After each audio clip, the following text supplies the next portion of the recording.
Episode 77 I live in her. Azlan मस्जिद में अपनी बीची जानमाज पर खामोशी से बैठा था। इशा की नमाज पहले ही हो चुकी थी और वो उसमें शरीक तक नहीं हो पाया था, इसलिए वो बाद में अकेला ही नमाज पढ़ने आ गया था और अपनी नमाज मुकम्मल कर अभी भी जानमाज पर बैठा खामोशी से सामने की तरफ देख रहा था। रात का अंधेरा सब जगह छा गया था, वहाँ अब ज्यादा लोग मौजूद ही नहीं थे, पर वो अपने ना जाने किन ख्यालों में गुमसुम सा बैठा था। जहाँ कुछ वक्त पहले ही उसे मोहब्बत का एहसास हुआ था, अब चेहरे पर खामोशी थी और कुछ मायूसी भी। कहते हैं मोहब्बत में इंसान दीवाना हो जाता है, किसी चीज़ का होश तक नहीं रहता। हमारी सांसें, हमारी धड़कनें, हमारे ख्याल सब किसी एक शख्स के इर्द गिर्द सी भटकते हैं और अजलान के साथ भी यही हो रहा था। पर मोहब्बत अकेली तो नहीं आती, साथ लाती है हजारों गम, तन्हाई, वीरानापन और दर्द। उसे आज एहसास हो गया था कि दानीन आहिस्ता आहिस्ता उसकी ज़िंदगी का वो हिस्सा बन गई है जिसे अब अगर वो अपनी ज़िंदगी से निकाल देगा तो वो खुद भी नहीं बचेगा। दानीन कोई रोग नहीं थी, वो उसकी धड़कनें बन चुकी थी। आज पहली बार अजलान खुद को इस कदर कमज़ोर महसूस कर रहा था। वो उससे लाहासिल थी, कम से कम वो तो यही सोचता था। कहाँ एक तरफ वो खूबसूरत मासूम नेक दिल किसी फरिश्ते की तरफ, पाक दामन बिल्कुल किसी सल्तनत की राजकुमारी की तरफ, उसकी प्रिंसेस दो दिल, और कहाँ वो जिसकी ज़िंदगी में सिवाय अंधेरे के कुछ नहीं है। जहाँ एक तरफ दानीन शिफा सेहत की तरफ है तो वहीं वो एक जानलेवा बीमारी की तरफ। वो तो खुद हर रोज़ जैसे एक अजीब सी दर्द से अपने अक्स को रूबारू होते देखता था, फिर वो कैसे उसका ख्वाब तकला सकता था। अपने जहन में वो कुछ नहीं था और वो सब कुछ थी, चाहे दुनिया की नज़र में अजलान शरियाज कुछ भी हो, पर अपनी हकीकत से वो वाकिफ था। वो अभी अपने इन्हीं ख्यालों में खोया हुआ था कि तभी कोई उसके बगल में आकर बैठता है और वो नज़रें उठाकर देखता है तो यह एक करीबन 60-62 साल का आदमी था। यह इस मस्जिद के इमाम थे जो अपनी बीवी के साथ सही मस्जिद के पास ही रहते थे, और क्योंकि अजलान शुरू से ही इसी मस्जिद में आता था तो अजलान को बहुत अच्छे से जानते भी थे। आज जब उन्होंने उसे यूं परेशान जानमाज पर बैठे देखा तो उसके पास आ गए। वो अजलान को देखते हुए हल्का सा मुस्कुरा कर कहते हैं, क्या बात है, रोज़ तो नमाज पढ़कर ही चले जाते हो, आज काफ़ी देर से बैठे हुए हो, कोई मसला है या कोई उलझन? उन्होंने बेहद नरमी से पूछा था, जिस पर अजलान उन पर से नजरें हटाकर सामने देखते हुए ही गहरी सी आवाज में कहता है, उलझन नहीं है बल्कि खुद उलझा हुआ हूँ। उसके जवाब पर इमाम साहब कुछ नहीं कहते, पर उनके चेहरे की मुस्कुराहट बड़ी हो जाती है। वो वैसे ही उसे देखते हुए कहते हैं, चेहरे पर सर्दी, आंखों में मायूसी, लगता है या तो किसी ने दिल तोड़ा है या फिर तुमने ही कहीं दिल लगाया है, मोहब्बत कर बैठे हो लगता है। उन्होंने बेहद सादगी से कहा था, पर अजलान उनके जवाब पर हैरानी से उन्हें देखते हुए कहता है, क्या इतना आसान है पता लगाना? इमाम साहब, बरखुरदार एक ज़माना बिताया है, दौरे जवानी में हमने जिससे मोहब्बत की थी आज शरीके हयात है हमारी, इसलिए तुम्हें देखकर साफ समझ आता है कि किसी से बेहद पाक मोहब्बत कर बैठे हो। पर इतने मायूस क्यों हो? मोहब्बत गुनाह तो नहीं, बल्कि मोहब्बत तो वो विलादत ब्लेसिंग है जो किस्मत वालों पर उतरती है, इसलिए सदका दो अपनी मोहब्बत का, यूं मायूस ना हो। उनके जवाब पर अजलान के चेहरे पर एक दर्द भरी मुस्कुराहट आ जाती है और वो उन्हें देखते हुए कहता है, वो एक हूर है इमाम साहब, और हूरें गुनहगारों को कहाँ मिलती है? मैं उसके ख्वाब देख सकता हूँ, उसे हासिल करना मेरे बस में नहीं, वो पाक है और मैं अपने दामन में कहीं इल्जामात लिए घूम रहा हूँ, अल्लाह उसे मुझे कैसे दे सकता है? उसकी आवाज़ में दर्द था जिसे महसूस कर इमाम साहब एक गहरी सांस लेकर कहते हैं, जन्नत भी तो गुनहगारों के लिए ही है, बस फ़र्क इतना है कि उन्हें तौबा करना आता है, और फिर हम में से ऐसा कौन है जिसने कभी कोई गुनाह ना किया हो? प्रश्नवाचक चिन्ह। देखो, मोहब्बत करना किसी आग के दरिया में नंगे पांव चलने जैसा होता है, पर आग देखकर डर जाना तो कहीं की समझदारी नहीं। अल्लाह बहुत रहम करने वाला है, उसके सामने अपनी मोहब्बत के लिए दुआ करो। अजलान, मैं तुम्हें तब से देख रहा हूँ जब से अपने अम्मी अब्बू के इंतकाल के बाद तुम यहाँ आने लगे थे, और तब से ही तुम कभी भी नमाज में दुआ नहीं मांगते। जानते हो, अल्लाह को वो लोग नहीं पसंद जो उससे फरमाइशें ना करे, वो तो दो जहाँ का मालिक है, कुछ भी कर सकता है। उनकी आवाज़ में एक सूफी अंदाज था जिसने अजलान को कुछ पल के लिए खामोश कर दिया था, पर तभी वो इमाम साहब से नजरें हटाते हुए कहता है, मैं गुनहगार हूँ, अल्लाह मेरी दुआएं कभी मुकम्मल नहीं करेगा। उसकी आवाज़ में एक शर्मिंदगी थी जिसे महसूस कर इमाम साहब हल्का सा हंसते हुए कहते हैं, गुनहगार तो हम सब हैं, और अगर इसी डर से हम दुआएं मांगना छोड़ दें कि हम गुनहगार हैं तो फिर तो मस्जिदें खाली होने लगती हैं। तुम्हें अल्लाह तो माफ़ कर देगा अजलान, पर पहले तुम्हें खुद को माफ़ करना होगा, और रही बात तुम्हारी मोहब्बत की तो क्या पता उसे भी तुम्हारी ज़रूरत हो? प्रश्नवाचक चिन्ह। क्या पता वो खुद भी उतनी ही तन्हा हो जितने तुम हो? प्रश्नवाचक चिन्ह। कहते हैं, अल्लाह ही किसी को नहीं मिलाता, क्या पता तुम्हारी मंजिल वो ही हो? और वैसे भी अगर तुम्हें लगता है कि तुम उसके लिए बेहतर नहीं हो तो बेहतर बनो, उसे किसी और के साथ देखने से अच्छा है कि खुद बेहतर बनकर उसके साथ खड़े रहो, और फिर होगा वही जो अल्लाह ने चाहा। पर पता नहीं क्यों लग रहा है कि तुम्हारी यह मोहब्बत ही तुम्हारी मंजिल है। बस याद रखना, अपने गुनाहों में इतना पद को जाना कि उसे तुम्हारी ज़रूरत हो और तुम मुँह तक पहुँच भी ना पाओ। इतना कहकर वो हल्का सा उसके कंधों को थपथपाकर वहाँ से चले जाते हैं, पर छोड़ जाते हैं अजलान को बिल्कुल तन्हा, पर इस बार कुछ अलग ख्यालों में। उसे अनाया ही दानीन की वो आंखें याद आती है जिन्हें वो पहली बार देखते ही उनमें डूबा था। कितना खालीपन था उनमें, कितनी तकलीफ थी, कितना दर्द, कितनी शिकायतें, कितनी तन्हाई। उसकी आंखों में भी उसे वही बेबसी दिखती थी जो उसे अपनी आंखों में महसूस होती थी। क्या वाकई वो भी उसी असियत और तकलीफ से होकर गुजर रही हैं? प्रश्नवाचक चिन्ह। शायद हाँ, और वो उसे अकेले नहीं छोड़ सकता। वो उससे दूर नहीं जा सकता। यही सोचते हुए वो अपने हाथ फैलाकर आंखें बंद कर कर दुआ मांगते हुए कहता है, आज इतने सालों बाद हिम्मत हुई है कि आपके सामने हाथ फैलाकर आपसे दुआ मांग रहा हूँ। जानता हूँ मैंने बहुत गुनाह किए हैं और इन्हीं गुनाहों में दबकर हिम्मत ही नहीं हुई आपसे कुछ मांगने की, पर आज बड़ी हिम्मत कर कर आपसे कुछ मांग यहाँ हूँ। मुझे उससे बहुत मोहब्बत हो गई है या अल्लाह। वो जाने अनजाने मेरे लिए बहुत खास हो गई है। मुझे पता है कि मैं उसके लिए शायद बेहतरीन नहीं हूँ, पर मुझे इतनी हिदायत दो कि मैं उसके लिए बेहतरीन बन सकूँ, क्योंकि अब मैं चाह कर भी उससे दूर नहीं हो सकता। I am not just in love with her, I live in her. ये कहते कहते उसके आंसू गिर गए थे, पर आज वो सुकून में था। अपने रब के आगे हाथ फैलाकर एक अरसे बाद कुछ मांगने की हिम्मत हुई थी। Episode 78। Danny Falak and their pure friendship. दानीन अपने हॉस्टल रूम के बाहर खड़ी थी। वो एक गहरी सांस लेकर दरवाज़ा नोक करती है तो कुछ ही देर में दरवाज़ा खुलता है, जो फलक ने खोला था, लेकिन वो दरवाज़ा खोलकर चुपचाप वापस अपने बैग की तरफ चली जाती है। उसके चेहरे पर कोई भाव नहीं था। ये देखकर दानीन को ज़रा हैरानी होती है, वरना फलक जितनी चेयरफुल थी उसने कभी भी उसे खामोश अकेला नहीं देखा था। वो हमेशा हंसती मुस्कुराती रहती थी, पर आज वो बिल्कुल खामोश थी। ये देखकर वो अंदर आती है और अपना बैग अपने बेड पर रखकर फलक के बैग की तरफ बढ़ते हुए उसे पुकारती है, फलक।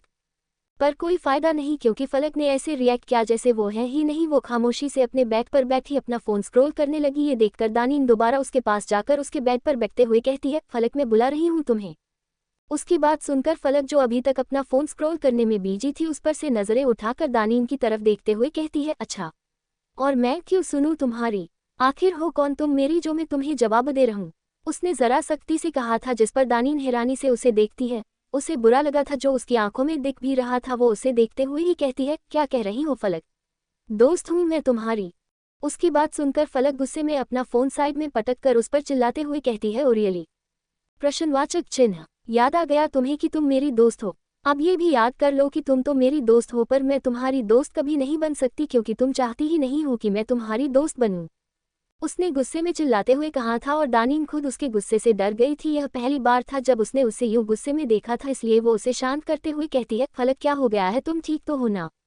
उसकी बात सुनकर फलक दर्द भरी मुस्कुराहट के साथ उसे देखते हुए कहती है, तुम्हें क्या फर्क पड़ता है? मैं ठीक रहूं या ना रहूं, तुम्हें क्या फर्क पड़ता है दानीन? क्योंकि तुम्हारे लिए मैं इम्पोर्टेंट हूं ही कहाँ?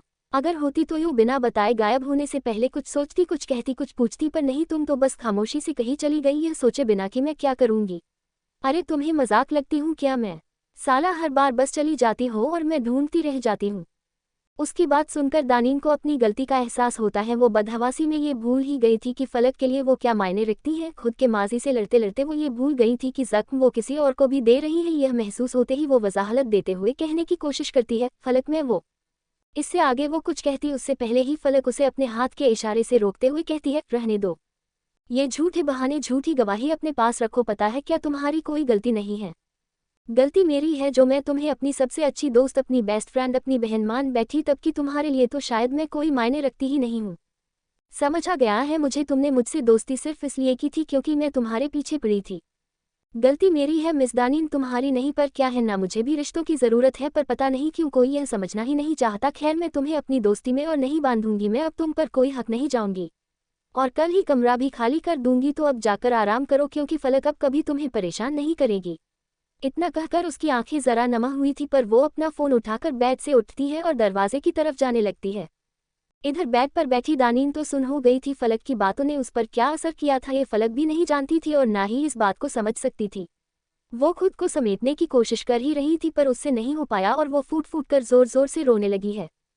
फलक, जिसका हाथ अभी डोर नोक तक ही पहुंचा था, उसके रोने की आवाज़ सुनकर उसके हाथ रुक जाते हैं और वो खुद भी अपनी आंखें बंद कर कर खुद को शांत करने की कोशिश करती है, पर जो आंसू वो काफ़ी देर से थामे बैठी थी वो उसके गालों से होते हुए फर्श पर गिरने लगे थे। दोस्ती ऐसी ही तो होती है शायद। दोस्त का खोने का जिक्र ही आपको इतना डरा देता है कि मौत ज़्यादा बेहतर लगने लगती है। दोस्ती में कुछ भी ज़बरदस्ती नहीं होता, दोस्ती में तो रज़ा होती है। आज फलक पर क्या बीती थी दानीन की गैरमौजूदगी में, ये सिर्फ वो समझ सकती थी, और उसके शब्दों का दानीन पर क्या असर हुआ था ये सिर्फ दानीन जानती थी। कहते हैं अल्लाह का बनाया सबसे खूबसूरत रिश्ता दोस्ती है, क्योंकि यहाँ हम खुद चुनते हैं कि किससे यारी जोड़नी है। दोस्ती में जलन नहीं होती बल्कि बलिदान होता है। दोस्ती में तो जान लेना भी माफ़ है और देना भी। यह वो खूबसूरत रिश्ता है जो हर रिश्ते से ऊपर है। जख्म अगर याद को लगी तो सिस्क हमारी भी निकलती है। किसी की तकलीफ जब आपको हर पल बेचैन करे तो समझ लो दोस्ती गहरी है, और यह किस्मत वाली दोस्ती हर किसी को कहाँ नसीब होती है, ये तो एक नेमत है। वो कहते हैं ना, मोहब्बत में जुनून है पर दोस्ती में सुकून है। Cherry blossom 1। दानीन अभी भी फूट फूट कर रो ही रही थी। ये देखकर खुद भी रोते हुए गुस्से में उसकी तरफ पलटकर कहती है, अब क्यों रो रही हूँ? तबीयत खराब है ना तुम्हारी? तब भी समझ नहीं आ रहा? चुप हो बिल्कुल, उसने गुस्से में कहा था, जिस पर दानीन अपने बगल में रखा पिलो उठाकर गुस्से में रोते हुए ही उसकी तरफ फेंकते हुए कहती है, तुम्हें क्या है? तुम तो जा रही हो ना, तो दफा हो। वो पिलो फलक को लगता उससे पहले ही फलक उसे पकड़ लेती है, पर उसकी इस हरकत पर वो हैरानी से दानीन को देखते हुए कहती है, तुमने मुझे पिलो मारा? प्रश्नवाचक चिन्ह। हिम्मत कैसे हुई तुम्हारी यह करने की? इतना कहकर वो खुद भी वो पिलो गुस्से में उसे मारती है, जो दानीन को जाकर जोर से लगता भी है। फिर क्या दानीन भी उसी पिलो को उठाकर उसे फेंक कर मारते हुए कहती है, ऐसे हुई हिम्मत? बोलो क्या करोगी? और क्या बोला था तुमने कि तुम या तुम्हारी दोस्ती मेरे लिए मायने नहीं रखती? अगर मायने नहीं रखती होती तो दूसरे ही दिन तुम्हें इस कमरे से दफा कर चुकी होती, पर नहीं, तुम्हें तो ओवरथिंकिंग करनी है। माना कि गलती हुई है, मुझे उसके लिए डांटो, मुझे मार लो, नाराज हो जाओ, तुम तो दोस्ती खत्म करने पर आ गई। इतना कहकर वो दूसरा पल्लो भी उठाकर उसकी तरफ गुस्से में फेंकते हुए कहती है, और तुम करोगी दोस्ती खत्म? मैं तुम्हें ही ना खत्म कर दूं? आई बड़ी दोस्ती खत्म करने वाली। ये दोस्ती कभी खत्म नहीं होंगी, मेरे मरने के बाद भी नहीं। कहते कहते उसकी आंखों से आंसू बह रहे थे, पर चेहरे पर गुस्सा भी था। यकीनन फलक की दोस्ती खत्म करने वाली बात पर उसका माथा ठनका था।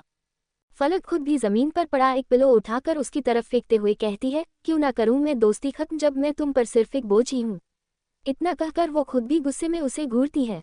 वही दानीन उसकी बात सुनकर बेड से उठकर उसके पास आती है और उसकी आंखों में घूरते हुए चिल्लाकर कहती है, तुम्हारा दाना पानी क्या मेरे सिर पर है जो तुम बोझ होंगी मेरे लिए? प्रश्नवाचक चिन्ह। और अगर होता भी तब भी फक्र से ख्याल रखती, तुम्हारा मेरी सिर्फ दोस्त नहीं हो, बहन भी हो तुम। कहते कहते उसकी आवाज़ लड़खड़ाई थी, और जब अब और उससे बर्दाश्त नहीं होता तो वो आगे बढ़कर उसके कसकर गले लग जाती है और सिसकते हुए कहती है, I am sorry pensive face, मुझे पता है गलती मेरी है, पर क्या करूं, एक लंबे वक्त से कोई दोस्त रहा ही नहीं, इसलिए आदत ही नहीं रही इस बात की कि कोई मेरी परवाह करे। मैं जानती हूं कि मैं कोई बहुत अच्छी दोस्त नहीं हूं, पर यकीन मानो तुम एक बहुत बेहतरीन दोस्त हो, जिसे अगर मैंने खोया तो मेरा भरोसा दोस्ती से हमेशा के लिए उठ जाएगा और खुद पर से भी। मुझे पता है मैं तुम्हें रुलाती हूँ, परेशान करती हूँ, पर इसका मतलब यह नहीं है तुम मुझे छोड़कर चली जाओगी, क्योंकि अब यह मुमकिन नहीं है। जिस तरह तुम मेरी दोस्त ज़बरदस्ती बनी थी, उसी तरह मैं तुम्हें अपने साथ जिंदगी भर बांध कर रखूंगी। इसलिए please forgive me, I am sorry फलक, आई एम सॉरी। इतना कहकर वो फिर रोने लगती है, और अब फलक से भी कंट्रोल नहीं होता तो वो खुद भी उसे कसकर गले लगाते हुए खुद भी जोर जोर से रोते हुए कहती है, मैं बहुत डर गई थी दानू। मुझे लगा मैंने तुम्हें खो दिया। मेरी लाइफ में ज़्यादा लोग नहीं हैं, सिर्फ कुछ ही लोग हैं। अम्मी अब्बू ने कभी तवज्जो दी नहीं, इसलिए हमेशा सिर्फ इरी की तरफ ही रही, पर तुम्हें मिलकर लगता है कि कोई है जिससे मैं हर बात बात सकूं, और आज जब तुम्हें मेडिकल रूम से गायब देखा तो मैं बहुत डर गई थी। मैं अपनी लौती दोस्त को नहीं खोना चाहिए। इतना कहकर वो और जोर जोर से रोने लगती है। अब मंजर ये था कि दोनों पागलों की तरफ रो रहे थे, टीयर्स ऑफ जॉय, जैसे किसी का मातम हो गया। दानीन रोते हुए, आई एम सॉरी। फलक खुद भी रोते हुए कहती है, आई एम सॉरी टू। कोई उन्हें अभी देखता तो पागल ही समझता, पर वो दोस्त ही क्या जो आपका संतुलन ना बिगाड़ दे। कुछ देर बाद दानीन और फलक एक दूसरे से अगल होती है और एक दूसरे की शक्ल कुछ देर गौर से देखने के बाद पागलों की तरफ हंसने लगती है। टीयर्स ऑफ जॉय, दोनों को दिमाग के डॉक्टर की जरूरत है। कुछ देर यूं ही हंसते के बाद दानीन अपना होश संभालती है और एक गहरी सांस लेकर आसपास देखती है तो कमरा काफी बिखरा हुआ था। ये देखकर वो मुंह बनाते हुए फलक से कहती है, यह क्या हाल बना रखा है तुमने कमरे का? मैं नहीं थी, इसका मतलब यह नहीं है कि तुम हमारे कमरे को जंगल खाना बनाकर रख दो, हद होती है फलक। इसकी शिकायत पर फलक बत्तीसी दिखाते हुए हंस कर कहती है, कोई बात नहीं, अब हम दोनों मिलकर इसे साफ कर देंगे, तुम्हें टेंशन लेने की जरूरत नहीं है, दोनों मिलकर करेंगे, फटाक से हो जाएगा। उसकी बात सुनकर दानीन बहुत प्यार से मुस्कुराते हुए उसे देखती है और बड़े प्यार से कहती है, मैं ऐसा कुछ नहीं करने वाली। भूल गई तुम, मैं बीमार हूँ, मुझे आराम की ज़रूरत है, तो यह सफाई वगैरह तुम करो, तब तक मैं फ्रेश होकर आती हूँ। इतना कहकर दानीन फलक के कुछ कहने से पहले ही वहाँ से चली जाती है और फलक वो मुंह बनाते हुए बस उसे देखती रह जाती है, पर फिर अगले पल उसके चेहरे पर एक हल्की सी मुस्कुराहट आ जाती है। दानीन उसके लिए कितनी अजीज थी यह वही जानती थी। तभी उसके हाथ में पड़े फ़ोन में कोई मैसेज आता है। वह मैसेज खोलकर देखती है तो यह अगलान का मैसेज था, जिसमें लिखा था, उसकी तबीयत ठीक नहीं है, कोल्ड एंड कॉफ की मेडिसिन उसे अपने सामने याद से खिला देना और मेक श्योर शी स्लीप्स वेल, और खुद भी अच्छे से सोना, गुड नाइट। ये मैसेज पढ़कर फलक के चेहरे पर एक मुस्कुराहट आ जाती है और वो मुस्कुराते हुए ही बाथरूम के बंद दरवाजे को देखते हुए कहती है, लगता है भाई कुछ तो छिपा रहे हैं, समथिंग समथिंग स्मर्क।